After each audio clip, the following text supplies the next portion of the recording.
4 करोड़ में बनो तब कम नहीं है नु कोनो भी हिंदी सिनेमा के स्टैंडर्ड के होइया उससे बेहतर। ये वीडियो तो आप लोगों ने देखा ही होगा, सुबह से कितना वायरल हो चुका है ये वीडियो, जहां बॉलीवुड के बहुत बड़े एक्टर पंकज त्रिपाठी अपने फिल्म की शूटिंग के दौरान कहीं सड़कों पे हैं और वहीं पे अचानक से खेसारी लाल यादव से उनकी मुलाकात हो जाती है। आइए इसके बारे में पूरी तरह से बात कर लेते हैं। उसके पहले रिक्वेस्ट है, चैनल को सब्सक्राइब, वीडियो को लाइक करना नहीं भूलिएगा।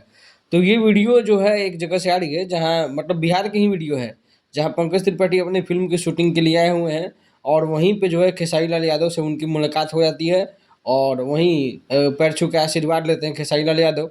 आपको बता दें, पंकज त्रिपाठी जी पहले से ही भोजपुरी में एक बहुत बड़ी फ़िल्म लेके आने वाले हैं और अपने खर्चे पे भोजपुरी फ़िल्म का निर्माण करने वाले हैं और उनकी फ़िल्म उनके लेवल की होगी, बॉलीवुड को टक्कर देने वाली होगी।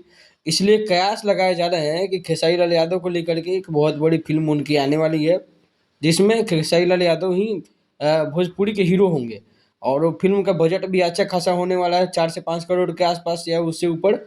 और फ़िल्म भी अच्छे लेवल पे होगी, यानी कि बॉलीवुड के लेवल की फ़िल्म होगी। अब इसमें कितनी सच्चाई है और कब तक आएगी, इंटरव्यू में तो आप लोगों ने देखा ही। अब कब तक आ रही है इसकी जानकारी आगे मैं दूँगा अगली वीडियो में।